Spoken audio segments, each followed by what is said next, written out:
আমাদের বর্ষিয়ান রাজনীতিবিদ এবং এই সংসদের একজন বিজ্ঞ পার্লামেন্টারিয়ান জনাব মির্জা আব্বাস তার শারীরিক সর্বশেষ অবস্থা সম্পর্কে এই পার্লামেন্ট এখন পর্যন্ত আনুষ্ঠানিকভাবে আমরা কিছু জানতে পেরেছি, এটা আমার মনে পড়ছে না। সংসদ সদস্য যারা ঋণখেলাপি অবস্থায় আছেন, মামলা চলমান রয়েছেন, সেই বিষয়টিও সর্বশেষ মমতা বন্দ্যোপাধ্যায়ের যে বক্তব্য ছিল যে আমি যদি নাম বলে দিই তাহলে বাংলাদেশে এটা নিয়ে উতাল পাতাল হবে। সংসদে মমতার ভূমিকম্পের হুঙ্কার। শহীদ শরীফ ওসমান হাদি রহস্যে কেন নীরব স্বরাষ্ট্র মন্ত্রণালয়? সাবজুডিসের ঢালে বাঁধছেন সরকার দলীয় 2 ঋণখেলাপি এমপি। মির্জা আব্বাসের শপথ নিয়ে ধোঁয়াশা কাটছেই না। গুজব নিয়ে ভাবার সময় নেই। বিরোধী দলের 3 মেগাটন বোমার জবাবে স্পিকারের চরম রুলিং। জাতীয় সংসদ একটি রাষ্ট্রের হৃৎপিণ্ড, যেখানে আইন তৈরি হয়, যেখানে নির্ধারিত হয় কোটি মানুষের ভাগ্য। বাজেট অধিবেশনকে প্রাণবন্ত করতে সরকার দলীয় চিফ হুইপ চেয়েছিলেন সবার সরব উপস্থিতি, কিন্তু সেই প্রাণবন্ত অধিবেশনই যে হঠাৎ করে এমন এক শ্বাসরুদ্ধকর স্নায়ুযুদ্ধের রণাঙ্গনে পরিণত হবে তা হয়তো কেউ ঘুণাক্ষরেও ভাবেনি। সংসদের ফ্লোরে দাঁড়িয়ে বিরোধী দলের একজন সদস্য আচমকা এমন 3টি মেগাটন বোমার বিস্ফোরণ ঘটালেন যা মুহূর্তের মধ্যে কাঁপিয়ে দিল পুরো সংসদ ভবন।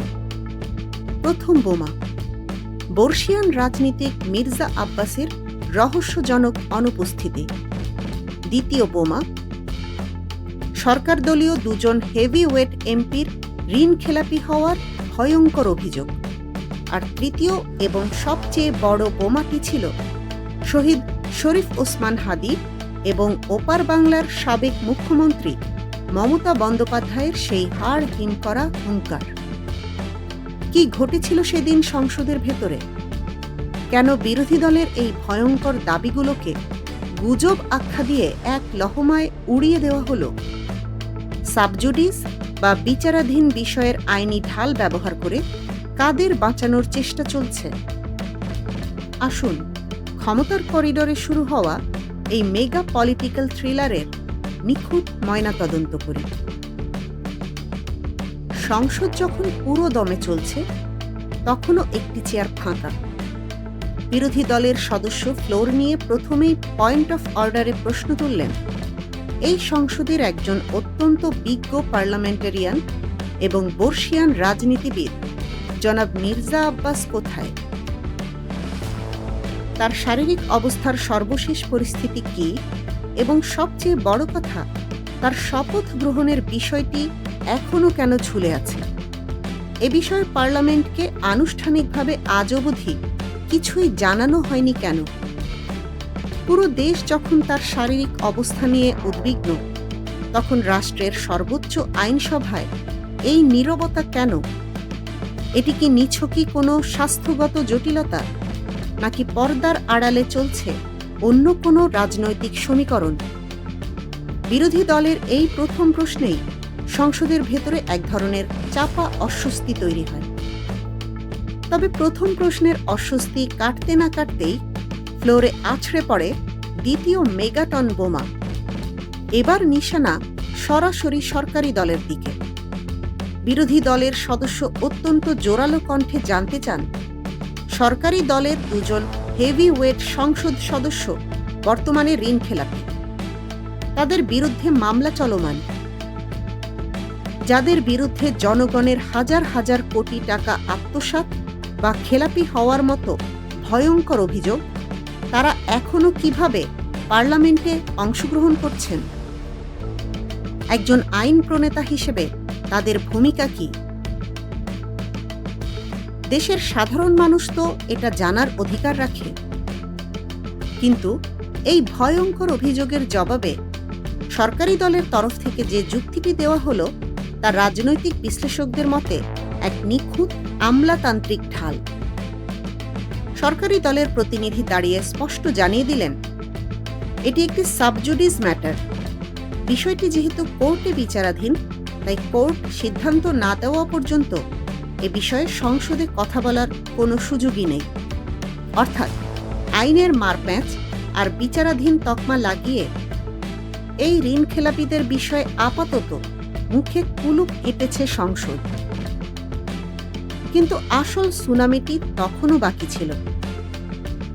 বিরোধী দলের সদস্য যখন তার তৃতীয় পয়েন্টটি উত্থাপন করলেন, তখন আক্ষরিক অর্থেই পিন পতন নীরবতা নেমে আসে সংসদে।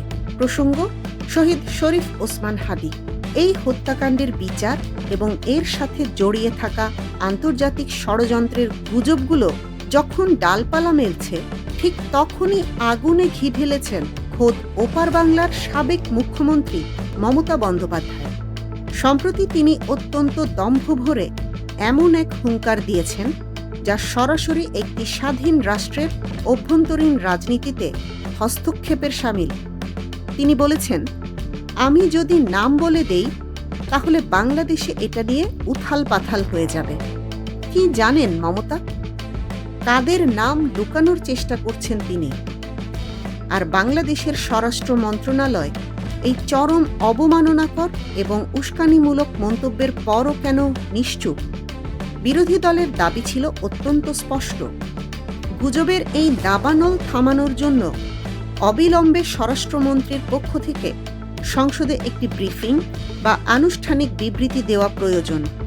কিন্তু বিরোধী দলের এই তিনটি শক্তিশালী পয়েন্টকে এক লহমায় ধূলিসাৎ করে দিল স্পিকারের চেয়ার।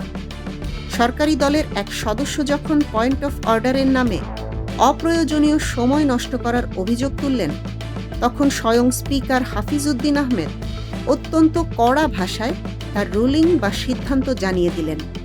তিনি স্পষ্ট জানিয়ে দিলেন, মির্জা আব্বাস চিঠি দিয়ে জানিয়েছেন তার অবস্থা ভালো হচ্ছে, সুস্থ হলেই তিনি সংসদে আসবেন। আর মমতা বন্দ্যোপাধ্যায়ের মন্তব্য বা শহীদ হাদী নিয়ে তৈরি হওয়া পরিস্থিতিকে তিনি সরাসরি গুজব বলে আখ্যা দিলেন। স্পিকারের কড়া নির্দেশ, কে কি বলেছে, কার সম্পর্কে কি গুজব, এগুলো নিয়ে জাতীয় সংসদ সময় নষ্ট করতে পারে না। গুজব কখনো জাতীয় সংসদের বিবেচ্য বিষয় নয়। আর ঋণ খেলাপি এমপিদের বিষয়ে তিনি সরকারি দলের সুরেই সুর মেলালেন। জানিয়ে দিলেন, সাবজুডিস বা আদালতে চলমান বিষয়ে চূড়ান্ত সিদ্ধান্ত আসার আগে কিছুই জানানো হবে না। কারো সদস্যপদ চলে গেলে যথাসময়ে তা সবাইকে জানিয়ে দেওয়া হবে। স্পিকারের রুলিংয়ের পর বিরোধী দলের মাইক হয়তো বন্ধ হয়ে গেছে, কিন্তু জনগণের মনে তৈরি হওয়া প্রশ্নগুলোর মাইক কি এত সহজে বন্ধ করা যাবে? যেটাকে গুজব বলে উড়িয়ে দেওয়া হলো, আন্তর্জাতিক ভূ রাজনীতিতে তার ইম্প্যাক্ট কতটা ভয়াবহ হতে পারে তা হয়তো সময় হলেই প্রমাণ হবে। ঋণ খেলাপিরা সাবজুডিসের ঢালে কতদিন নিজেদের রক্ষা করতে পারবেন, আর মমতা বন্দ্যোপাধ্যায়ের ওই লুকানো নামগুলো কবে প্রকাশ্যে আসবে তা দেখার অপেক্ষায় এখন পুরো দেশ। দাবার বোর্ডের এই মেগা রাজনৈতিক খেলায় কে কাকে চেকমেট করছে তা এখনই বলা কঠিন। তবে একটি কথা ধ্রুব সত্য, সংসদের ভেতরে পয়েন্ট অফ অর্ডার হয়তো খারিজ হয়ে যায়, কিন্তু ইতিহাসের আদালতের পয়েন্ট অফ অর্ডার কখনো তামাদি হয় না। জাতীয় সংসদের অজানা সমীকরণ, পর্দার আড়ালের সাইকোলজিক্যাল গেম এবং খবরের পেছনের বস্তুনিষ্ঠ বিশ্লেষণ সবার আগে পেতে চোখ রাখুন আমাদের চ্যানেলে। এতক্ষণ দেখছিলেন ইকো অফ বাংলাদেশ। প্রতিদিনের এমন নিউজ আপডেট পেতে সাবস্ক্রাইব করুন আমাদের চ্যানেল, সেই সাথে অন করে রাখুন বেল আইকন।